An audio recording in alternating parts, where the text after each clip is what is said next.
Vamos falar sobre priorização das partes interessadas, ou gestores que sabem priorizar partes interessadas no seu negócio. Você está no 0800 PM, Carlos Eduardo Nogueira, e nós sempre falamos de temas sobre processos estratégicos, indicadores estratégicos, para ajudar você, gestor, dono do negócio, a melhorar os seus resultados. Bom, vamos falar sobre partes interessadas. Primeiro, o que são partes interessadas? Partes interessadas nada mais são do que pessoas, instituições, grupos, órgãos governamentais que, de alguma forma, são afetados ou afetam a sua organização, o seu negócio, o seu desempenho. Então, partes interessadas são aqueles principais atores que ou afetam ou são afetados pelo seu negócio. E você, a partir de agora, vai saber como reconhecer essas partes interessadas ou quais são as principais e como começar a proceder para ter resultados melhores na sua organização. Bom, te dei uma ideia do que são partes interessadas e agora nós vamos falar sobre os 4 principais processos relacionados a partes interessadas. O primeiro deles, priorização das partes interessadas ou identificação das partes interessadas, porque muitas pessoas são, de alguma forma, afetadas ou afetam o seu negócio. Mas existe um pequeno grupo de partes interessadas que nós vamos dar prioridade para eles. Eles afetam muito ou são muito afetados pelo nosso negócio. Então, nós vamos mapear ou já identificar, né, porque algumas partes interessadas elas são muito comuns em qualquer negócio. Nós vamos identificar essas partes interessadas e saber como proceder para te ajudar a melhorar os seus resultados. O segundo processo relacionado a partes interessadas é identificação das necessidades e expectativas das partes interessadas. Essas partes interessadas, elas têm, com certeza, necessidades e expectativas com relação ao seu negócio, com relação ao seu desempenho, com relação aos resultados que você apresenta na sua organização. E você vai começar a entender, identificar essas necessidades e expectativas que são importantes, que afetam o seu desempenho de alguma forma. Terceiro processo estratégico relacionado às partes interessadas. Tradução das necessidades e expectativas dessas partes interessadas em requisitos de desempenho.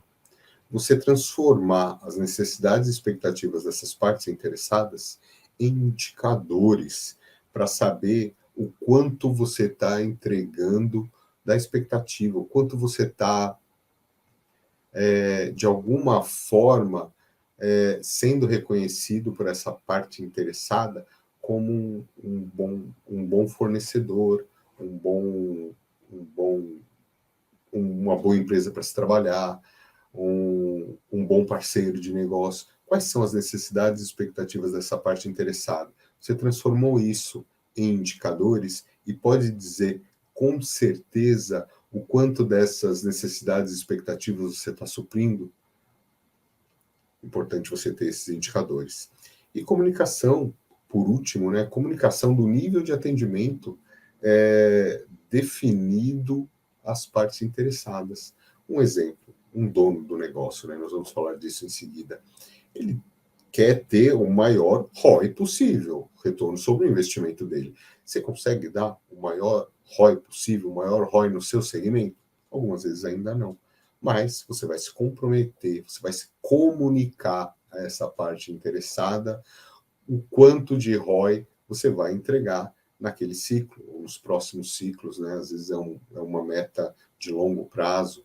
Então, você comunica a essa parte interessada o que ela deve esperar do seu desempenho nesse ou nos próximos ciclos.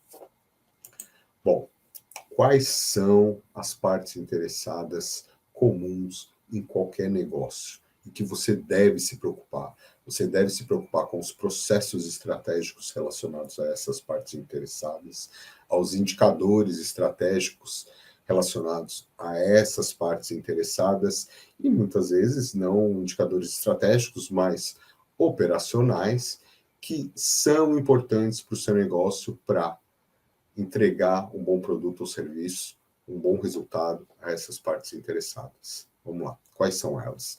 Primeiro, é o dono do negócio, o acionista, o gestor principal, o cara que pôs o dinheiro na organização, ou ele deve fazer a gestão dessa grana para alguém. Normalmente é o CEO da organização. Nem sempre ele é o dono também, mas pode acontecer. Então, essa é a primeira parte interessada. O cara que deu início àquela empresa, àquela organização, que teve uma visão de negócio e pôs grana ali para ter o seu retorno, para ver a sua organização crescer ou ter o retorno financeiro, né? Ele espera ter lucro com aquele empreendimento. E mesmo quando não é uma organização com fins lucrativos, uma organização sem fins lucrativos, ela não distribui lucro, mas ela precisa ter lucro. Ela precisa ter lucro para reter uma reserva de caixa para épocas como nós passamos recentemente, muito difíceis, né? Ou para expandir o seu negócio, para expandir para aquela ONG, para aquela organização sem fins lucrativos, atender um público cada vez maior, atender cada vez melhor. Então, ela não distribui lucro, mas ela precisa ter lucro, ela precisa crescer, ela precisa, de alguma forma, manter a empresa lucrativa, rentável, para que ela seja uma empresa perene pelo maior tempo possível. Segunda parte interessada, o cliente. Não importa qual foi o seu sonho, a sua percepção de negócio quando você startou isso, né? Lá no começo, quando você startou a sua organização. O cliente é a razão de ser de qualquer organização. Sem ele, não existe negócio, não existe faturamento, não existe lucro. Não se preocupe com a sua imagem, porque não existe para quem mostrar ou demonstrar o quanto a sua imagem é boa perante o mercado. O cliente é a razão de ser do seu negócio.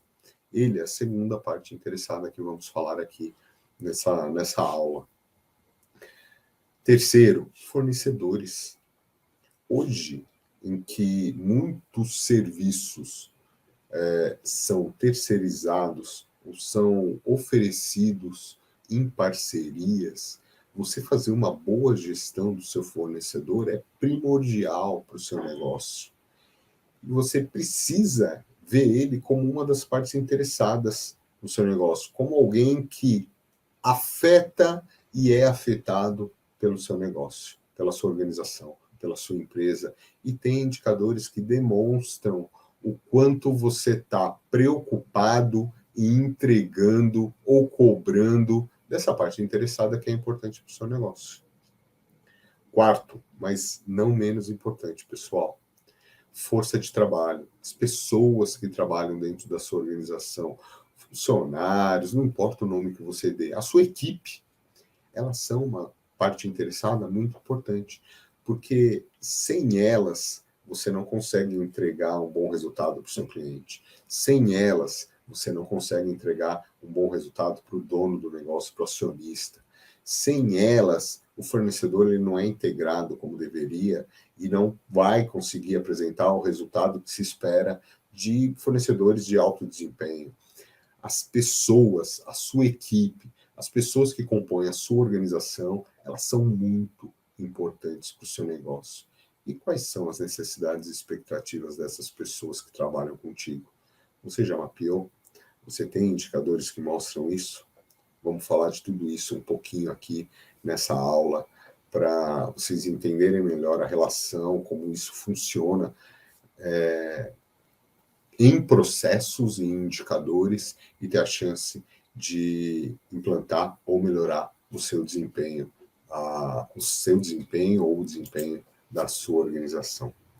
Primeiro, né, vamos falar primeiro grupo ou a primeira parte interessada dentro da organização, o dono, o acionista, o gestor principal, aquele que faz a gestão dos recursos do grande investidor. Quando olhamos as necessidades e expectativas, o que nós devemos olhar, né? Quais, normalmente, cada empresa é uma empresa, mas quais normalmente são as necessidades e expectativas do dono do negócio, do acionista, daquele cara que iniciou a organização, pôs grana, pôs tempo, o que ele espera? Qual o retorno que ele espera? Quais são as expectativas dele com relação àquele negócio? Primeiro, capacidade da empresa em gerar valor ao dono. Gerar valor pode ser lucro, o cara põe a grana no bolso, ou a organização cresce. Ele não está distribuindo lucro, distribuindo dividendos, mas ele está reinvestindo na organização. Ele vê a organização com uma possibilidade muito boa de crescer, ganhar mercado e dar um retorno para ele ainda maior. Então, em vez de pôr lucro no bolso, ele investe na organização. Mas se ele põe o lucro e investe na organização, galera, é gerar valor. A organização está gerando valor para o dono do negócio.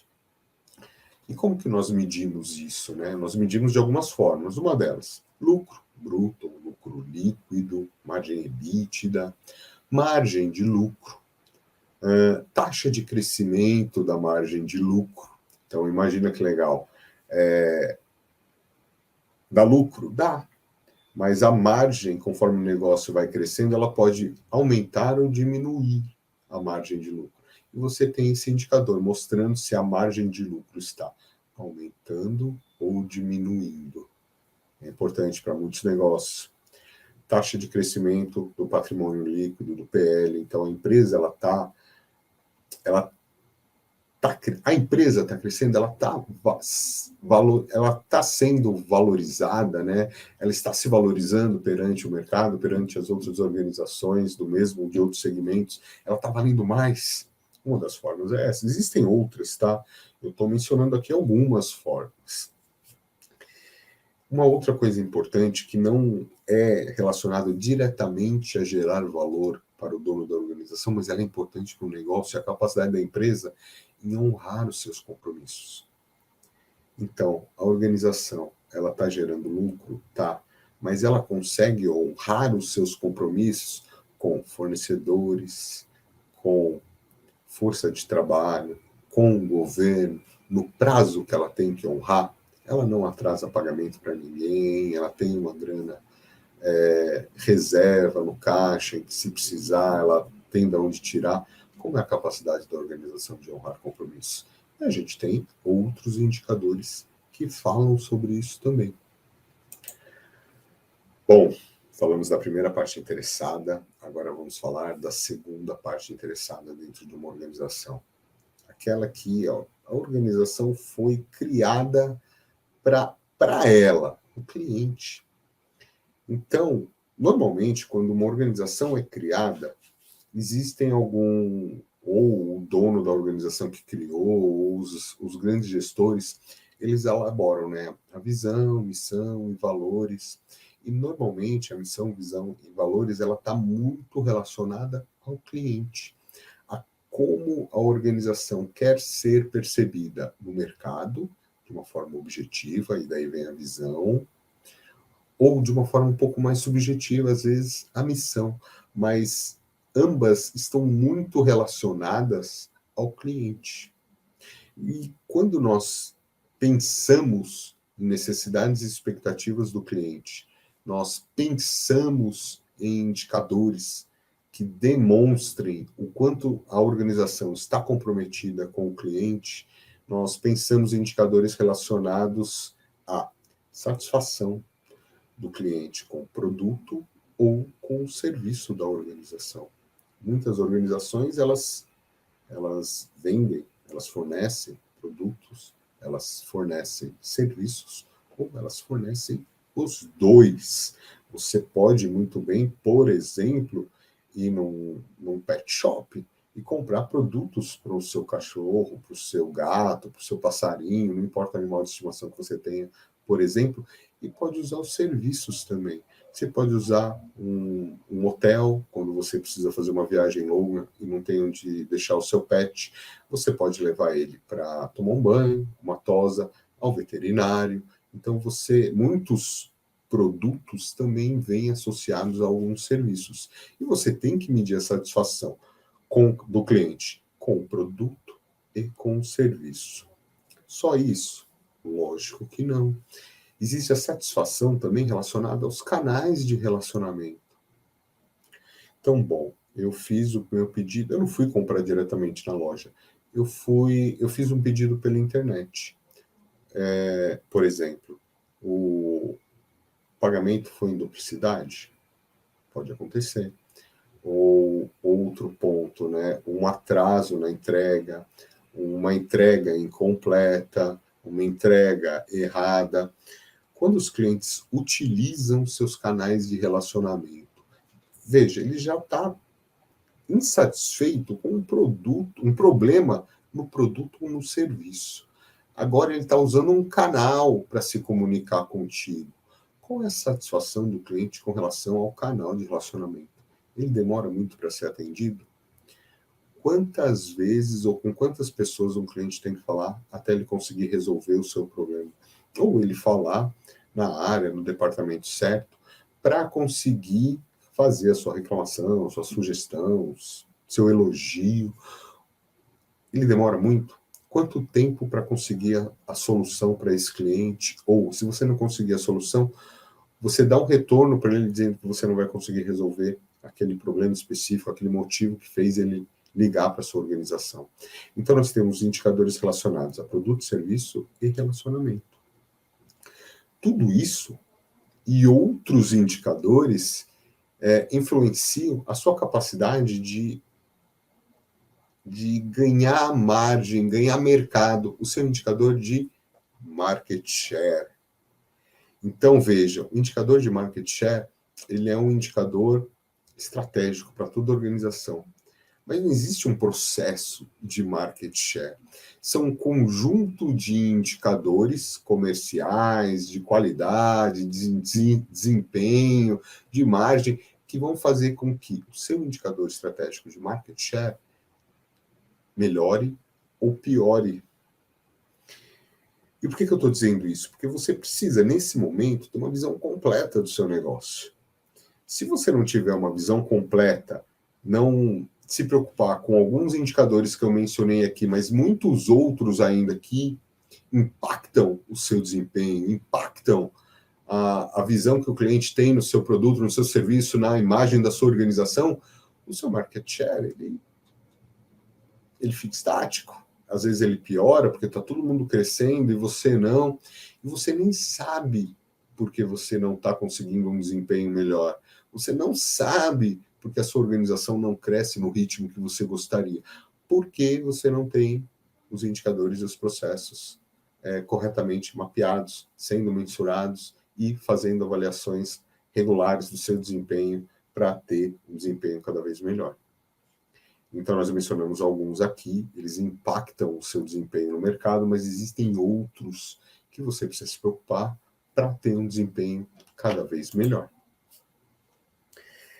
Bom, terceira parte interessada aí, galera, uma ordem, mas não é mais ou menos importante, tá? Nós mapeamos as 4 partes interessadas comuns em qualquer negócio e estamos falando numa ordem aqui, não aleatória, mas numa ordem sobre cada uma. Fornecedores. Por que fornecedores? Porque eles são parte importante do seu negócio. Muitas organizações, elas terceirizam a entrega. Por exemplo, imagina se isso, a insatisfação do seu cliente com relação ao seu produto, serviço, à sua organização, é relacionada à entrega. Você tem um fornecedor que desempenha mal, e esse fornecedor, esse indicador, essa necessidade e expectativa do seu cliente, ela não está sendo atendida por você, não importa se você terceirizou ou não, pela sua organização, e isso afeta o seu crescimento de mercado. Então, existem indicadores de fornecedores que, se você não tiver muito bem mapeado, você não sabe o motivo de você estar estático, parado, não está vendo o seu negócio decolar, ter margem de lucro maior, faturamento maior, um market share, a sua fatia do mercado maior. Por quê? Porque existem indicadores relacionados à gestão de fornecedores que não foram mapeados, você não tem a menor ideia do que está acontecendo e eles estão afetando o seu negócio. Então, você precisa ter indicadores que mostram isso para você, o desempenho do seu fornecedor, mas você tem que tratar esse fornecedor, muitas vezes, não falo sempre, mas muitos fornecedores, eles são estratégicos para o seu negócio. Você quer que ele esteja na sua organização por um longo período, porque ele vai te trazer vantagens competitivas.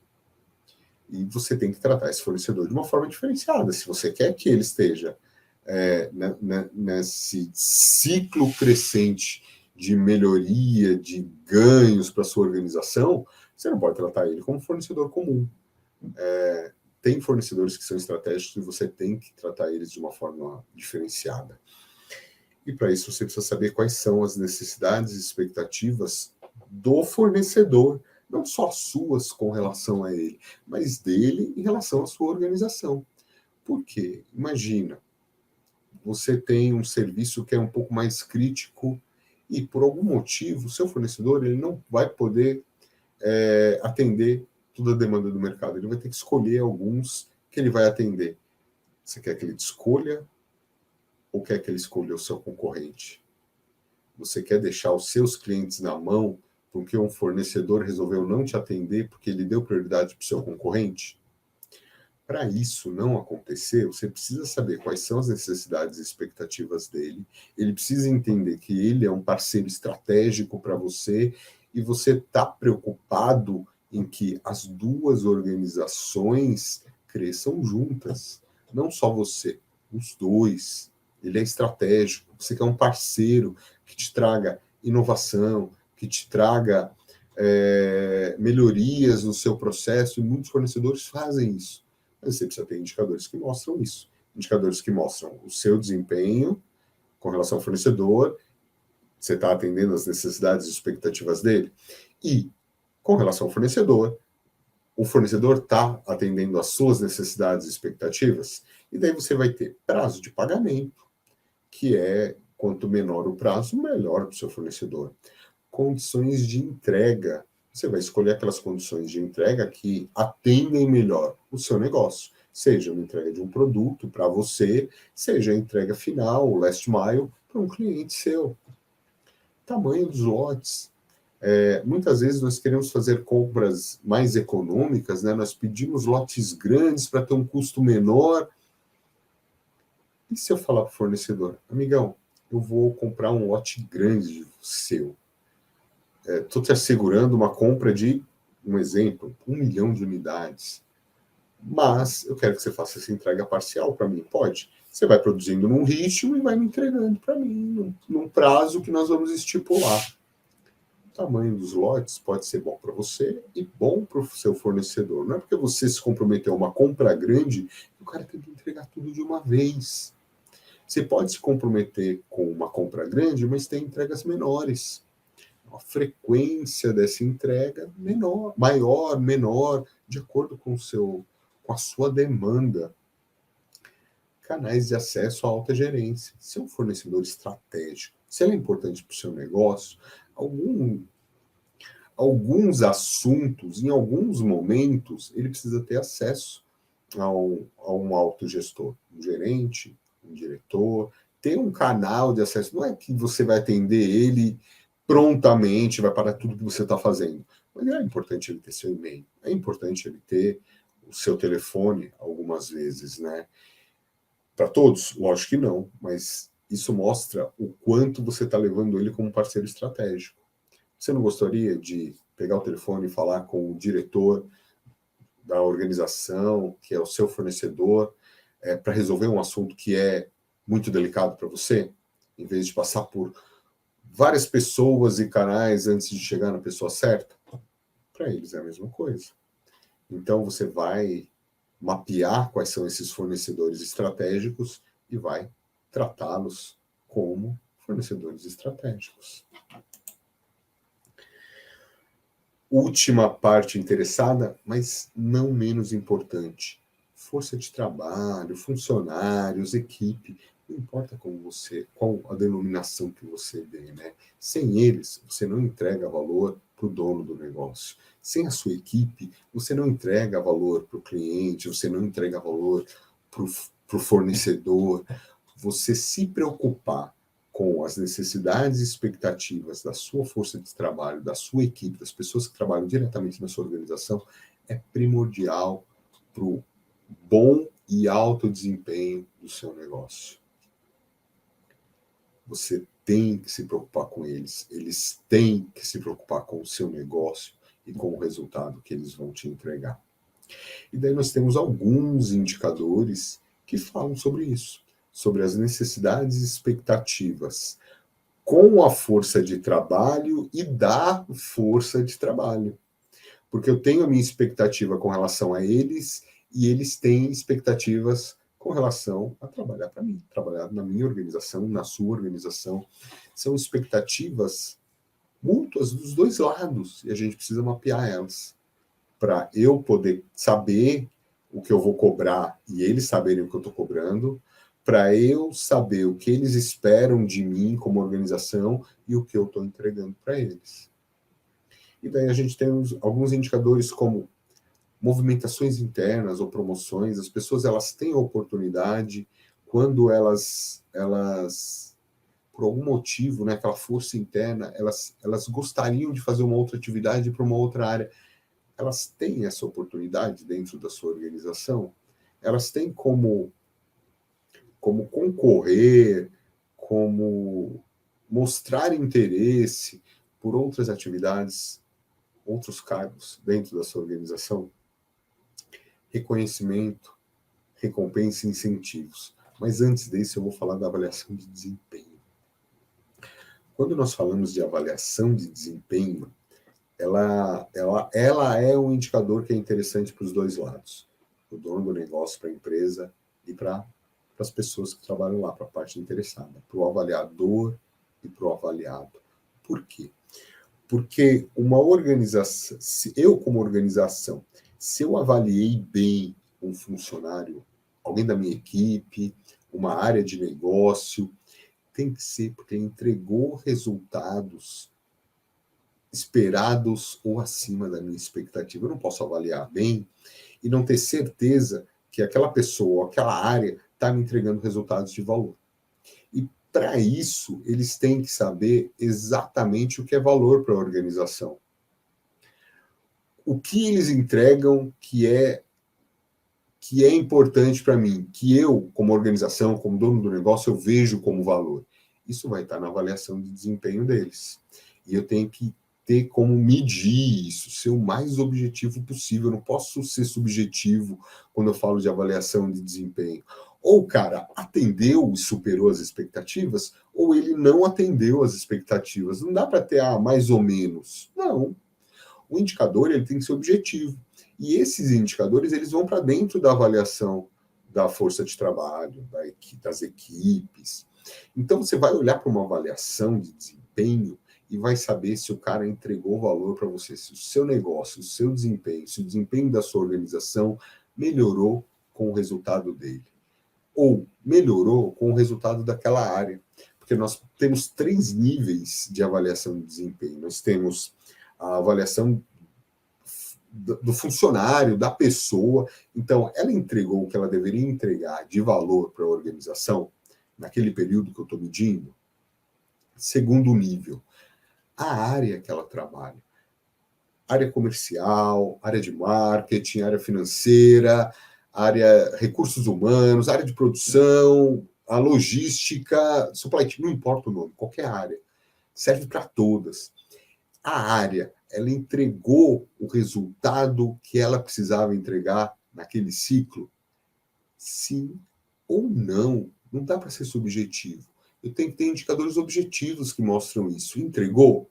Muito bem, uma ótima avaliação para a área. O segundo nível da avaliação, lembra? Terceiro nível, a organização. A organização ela chegou nos resultados, no geral, na avaliação da organização, onde ela queria, ela melhorou o desempenho dela de uma forma objetiva? Melhorou. Não melhorou. Não, esse terceiro nível foi ruim. Então, quando faço uma avaliação de desempenho, eu posso, não é que eu devo, eu posso ter 3 níveis da avaliação. Então, vamos supor que eu sou um funcionário da área de supply chain. Então, eu entreguei os resultados que o Carlos, como indivíduo único dentro daquela organização, deveria entregar? Entreguei. Eu bati as minhas metas, eu olhei para custos, eu me preocupei com a satisfação do cliente de uma forma objetiva, e os meus números mostram isso. Então, o Carlos teve uma avaliação boa. Olha que legal. A área que o Carlos trabalha, como foi a avaliação dela? Porque o Carlos foi bom, mas o resto das pessoas podem ter sido melhores, piores. Qual que foi o resultado da área? O resultado da área foi melhor ou pior? E daí eu tenho mais um nível nessa avaliação. E depois o da organização. Por que eu resolvi falar de avaliação de desempenho antes de falar de reconhecimento, recompensa e incentivos? Porque a organização, ela pode, não é que ela deve, mas ela pode aplicar reconhecimento, recompensa e incentivos baseado nos 3 níveis. O Carlos foi reconhecido como uma avaliação superior. Os números do Carlos, o Carlos entregou o que ele deveria entregar. Os indicadores mostram isso. Bacana, então eu vou reconhecer o Carlos pela entrega dele. A área do Carlos não entregou o que a área do Carlos deveria entregar naquele momento. Então, eu não vou dar um reconhecimento para a área do Carlos, como eu vou dar para a área, por exemplo, de gestão de pessoas que entregou o resultado que ela deveria entregar naquele momento. E daí eu tenho um terceiro nível, a organização. A organização como um todo, ela teve o resultado que ela queria ter, que ela colocou como meta para aquele ciclo? Teve. Então, todas as pessoas da organização que entregaram o seu próprio resultado como bom, como satisfatório, batendo suas metas, também terão um reconhecimento a mais por causa disso.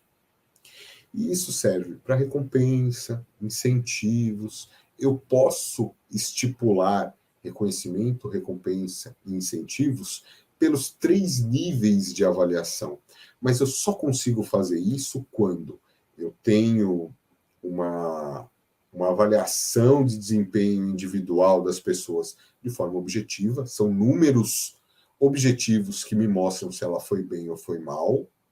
Quando a área é medida de forma objetiva, então eu tive uma nota para a área, por exemplo, a área de marketing em 2020. Essa nota da área de marketing, quando eu faço uma avaliação dos indicadores dela, ela foi melhor ainda em 2021.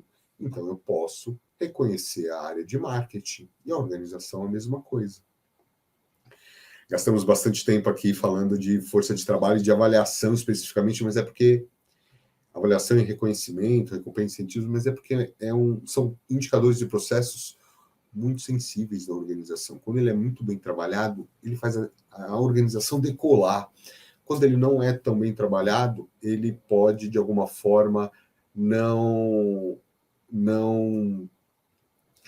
demonstrar a qualificação das pessoas ou o engajamento das pessoas. Então, são 2 indicadores que trabalham muito próximos, 2 processos que trabalham também muito próximos, e eles são sensíveis para a organização. Outros indicadores relacionados à força de trabalho. Qualidade da liderança. Eu quero que o meu líder seja alguém que faça com que o Carlos seja ou esteja preparado para ser cada vez melhor. O Carlos desenvolver as suas habilidades, conhecimentos, atitudes e se tornar um profissional cada vez melhor. E a liderança influencia nisso. Movimentações internas, né? A gente já falou, promoções, a satisfação da organização, da força de trabalho com a organização de uma forma geral, e daí nós vamos falar de algumas coisas específicas. Então, a satisfação da força de trabalho, ela pode estar relacionada às atividades que ela desempenha, ela pode estar relacionada ao clima da área ou da empresa ao qual ela está está submetida, ela pode estar satisfeita com relação à remuneração, benefícios por trabalhar naquela organização. Então, existem algumas coisas, alguns indicadores subjetivos, muitas vezes, que vão demonstrar o quanto a força de trabalho ela está satisfeita ou não com a organização. E nós temos alguns outros indicadores que promovem uma comparação quanto a isso, que a gente vai falar em seguida. Eu não vou falar disso agora, porque a gente já vai tomar esse assunto, mas eu também vou me aprofundar um pouquinho neles, tá bom? Então, aqui a gente falou de força de trabalho, a parte interessada, a força de trabalho. E na força de trabalho, eu, como organização, eu me interesso pelo desempenho dela, e ela, força de trabalho, ela se interessa pelo meu desempenho, ela tem necessidades e expectativas também, que essas necessidades e expectativas, elas são recíprocas para esses dois atores, né? E a gente precisa ter muito bem mapeado todos eles.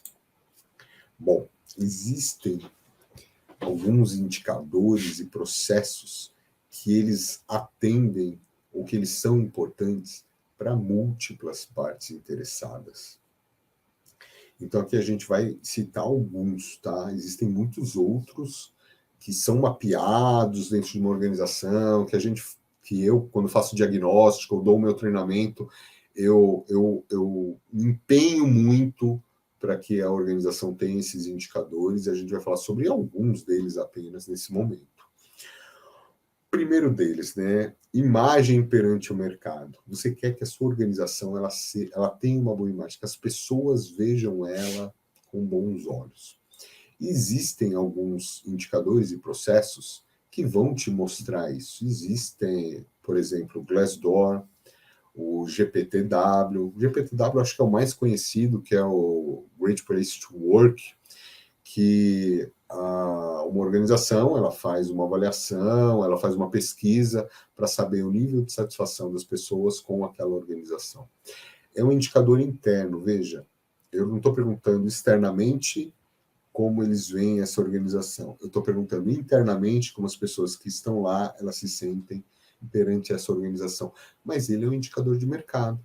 Por quê? Porque ele vai demonstrar para o restante do mercado uma nota, uma imagem daquela organização. E você pode ter o seu indicador de imagem perante o mercado formado por diversos outros subindicadores. Então, você pode ter o GPTW, que é o Great Place to Work, você pode ter indicadores de mercado, e quando eu falo de mercado, eu falo relacionado à bolsa, por exemplo, como que está a sua organização perante aquelas pessoas que fazem uma análise muito técnica do financeiro e econômico de uma organização e da possibilidade dela ser perene, continuar dando lucro, continuar dando resultado. Você tem indicadores que mostram isso. Então, você pode ter uma cesta de indicadores e pode dar pesos diferentes, mas que você vai ter uma nota, um valor que demonstra a imagem que, quando eu falo de mercado, eu falo de uma forma geral, que as pessoas, o mercado vem, como eles vêm e que nota eles dão para a sua organização. Outro indicador que atende múltiplas partes interessadas, produtividade da mão de obra. Olha que legal, quando eu olho a organização, né, assim de cima, eu estou sendo produtivo ou não estou sendo produtivo? A minha mão de obra, ela tá sendo mais produtiva conforme o tempo passa ou não? E depois eu quebro isso por áreas. Então, por exemplo, quando a organização olha de cima e vê um indicador, macroindicador, ela pode ver que ela está sendo mais produtiva conforme o tempo passa. Mas quando ela pega a lupinha e vai olhar por área, por exemplo, ela pode perceber que tem áreas que estão estagnadas, tem áreas que estão melhorando o seu desempenho, a sua produtividade, e tem áreas que estão piorando a sua produtividade. No geral, ela está melhorando um pouquinho a cada ciclo, mas a partir do momento que ela coloca essa lupa e ela vê isso por áreas, fica muito mais fácil para ela atuar naquelas áreas que não estão melhorando a sua produtividade e rodar, por exemplo, um ciclo de melhoria em alguns processos e indicadores lá para melhorar essa performance, ou aquelas que estão estagnadas também. Fazer essa análise e, de alguma forma, implementar melhorias para que o seu indicador, ao longo do tempo, ele tenha um desempenho ainda melhor do que ele está tendo. Um indicador que eu gosto muito, né, que eu sempre vou olhar naquelas empresas que trabalham com produto físico, é estoque, giro do estoque. Olha que legal. Giro do estoque afeta a área de distribuição da empresa.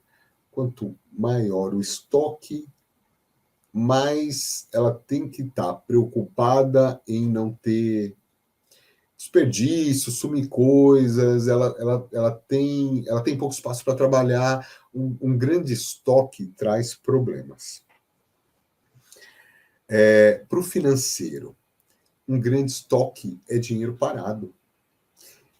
Nenhuma área financeira dentro de uma organização gosta de estoque, porque estoque é dinheiro parado. Ele deveria estar no caixa da organização para pagar as contas, para fazer qualquer investimento, qualquer outra coisa, ele está parado com estoque.